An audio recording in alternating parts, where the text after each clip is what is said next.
नमस्कार, स्वागत है आपका बिजनेस टुडे पे। मैं हूं सिद्धार्थ जराबी और आप देख रहे हैं हमारी खास पेशकश अर्थ क्रांति। आज इस एपिसोड पे हम बात करेंगे एक खबर की जो बिजनेस टुडे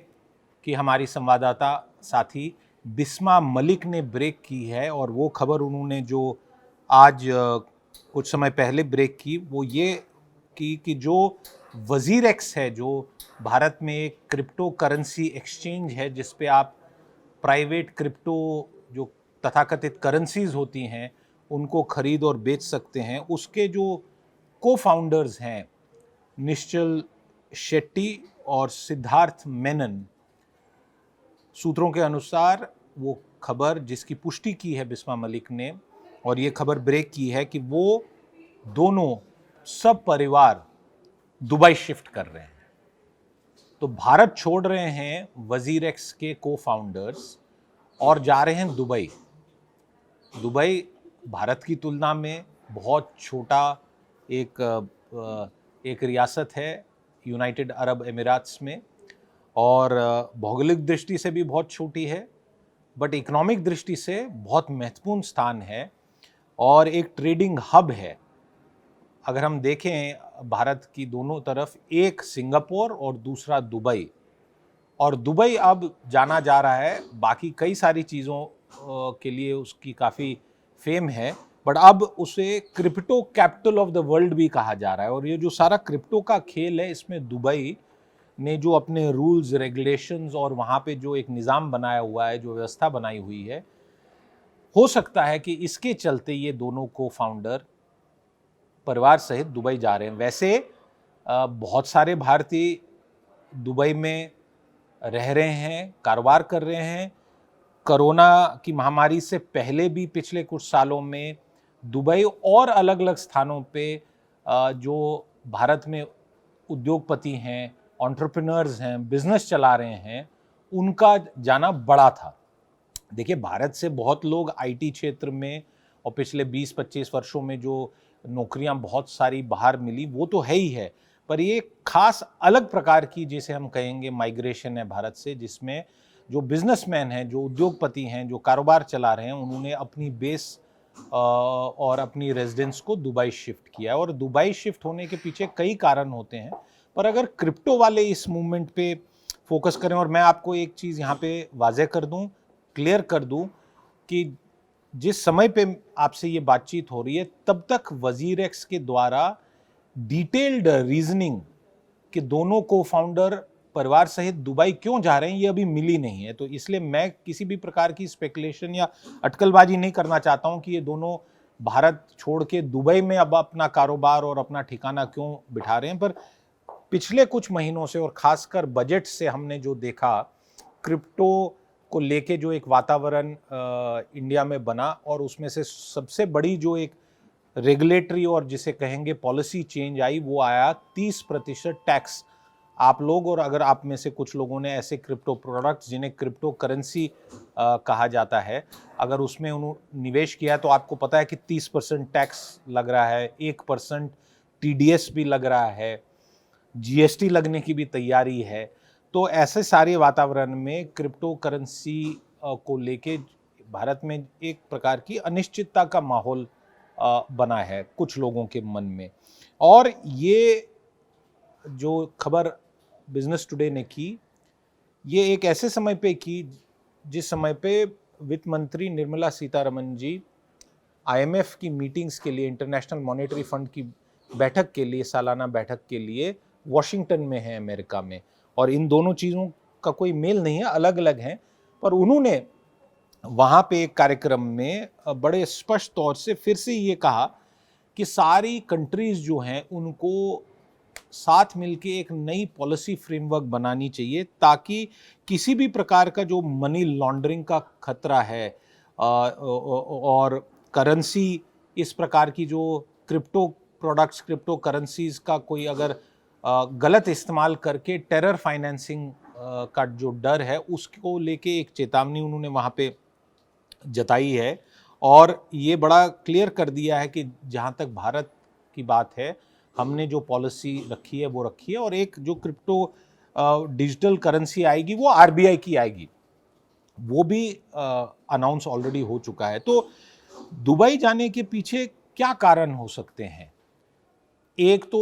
ओवरऑल जो हमने देखा है कि पिछले 5-7 सालों में और उससे पहले भी कई सारे बिजनेसमैन ने सिंगापुर और दुबई अपनी बेस शिफ्ट की है। उनमें से कुछ कारण होते हैं कि वहाँ पे इनकम टैक्स या तो नहीं है ऐसे स्थानों पे या बहुत कम है। दूसरा, ईज ऑफ डूइंग बिजनेस।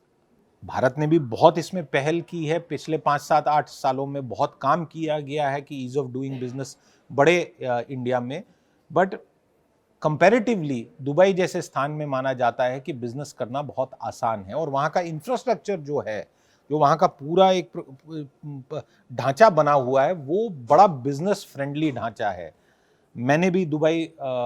हालांकि कई साल हो गए ट्रैवल किया और मैंने देखा कि वहाँ पे जो सारा एयरपोर्ट से लेके पूरा, अगर आप बाज़ार घूमें और अगर आप वहाँ के फ्री ट्रेड जोन में जाएं और जो आपके रिहायशी इलाके हैं, सारे ऐसे बने हुए हैं जिसमें एक पूरा बिजनेस फ्रेंडली वातावरण है। वहाँ कोई चक्का जाम है या सड़कें बार बार खुद रही हैं, पुलों का निर्माण हो रहा है या किसी रेड लाइट पे बहुत लंबी वहाँ पे ये लगी हुई है क्योंकि सड़क तंग है, ऐसा नहीं है। वहाँ पे इंफ्रास्ट्रक्चर इतना है कि समय बचता है और बिजली जा रही है। गर्मी में आप जानते हैं कि वहाँ बहुत तेज़ गर्मी होती है। तो एक जैसे मिसाल के तौर पे मैं आपको बता रहा हूँ कि ease of doing business rules की दृष्टि से भी और व्यवहारिक दृष्टि से भी ऑन द ग्राउंड काफ़ी ज़्यादा है। और पिछले कुछ समय में क्रिप्टो को लेके भारत में जो पॉलिसी आर्किटेक्चर है उसमें ये क्लियर किया गया है कि क्रिप्टो करेंसी के फेवर में नहीं है। तो जब क्रिप्टो करेंसी के फेवर में नहीं है और जो वेब 3 कहा जाता है उसको लेके जो प्रोडक्ट डेवलपमेंट है, जो नए नए बिजनेस मॉडल्स हैं, इनोवेशन है, वो भी इंडिया में एक प्रकार से जो इकोसिस्टम है अब उस पर कहीं ना कहीं पे सवालिया निशान भी आ रहा है। हालांकि दूसरी तरफ एक और बड़ी खबर ये भी आई है, कॉइन DCX जो एक और एक्सचेंज है वो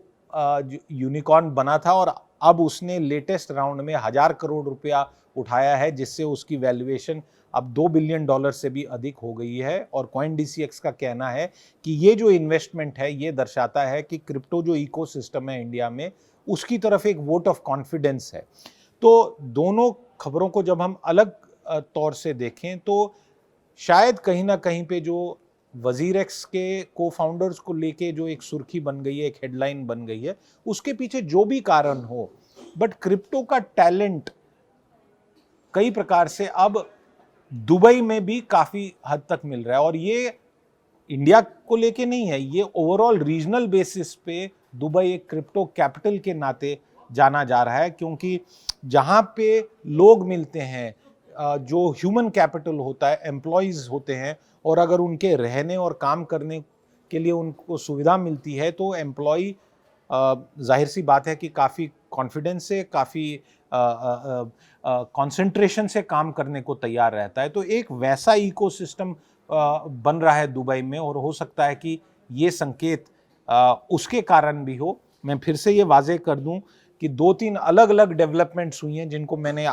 जोड़ के यहाँ पे आपके सामने रखा है ताकि आपको सारी जानकारी मिले। पर आप ये ना समझें कि हम इन चीज़ों को जोड़ रहे हैं कि वजीरेक्स के फाउंडर किसी एक पर्टिकुलर कारण से जा रहे हैं। ये अलग अलग डेवलपमेंट्स हुई हैं पिछले 24 घंटे में। वजीरेक्स के को फाउंडर्स दुबई जा रहे हैं, वित्त मंत्री ने वॉशिंगटन में एक अलग सिलसिले में, अलग कॉन्टेक्स्ट में, एक अलग इवेंट में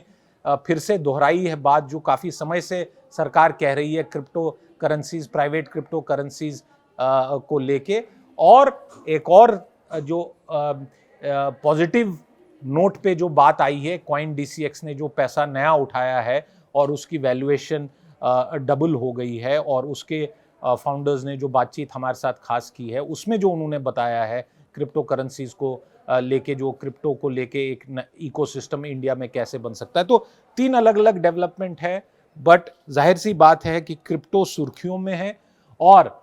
आज के समय में क्रिप्टो करेंसी में इंडिया में काफ़ी इंटरेस्ट है, काफ़ी पैसा भी लगा है, पर जो रेगुलेटरी सिस्टम भी है और जो टैक्स है ये भी काफ़ी अब एक कंसर्न है इन्वेस्टर्स को लेके। और आने वाले दिनों में शायद क्रिप्टो का क्या होगा इंडिया में ये और क्लियर होगा। तब तक के लिए मैं आपसे अलविदा कहूँगा, फिर मिलेंगे अगले एपिसोड के पर। और अगर आप ये एपिसोड देख रहे हो, आपका कुछ फीडबैक है तो ज़रूर कमेंट करिए, लाइक करिए, शेयर करिए, सब्सक्राइब करिए और देखते रहिए बिजनेस टुडे। नमस्कार। वीडियो पसंद आया तो हमें लाइक, कमेंट, शेयर और सब्सक्राइब जरूर करें।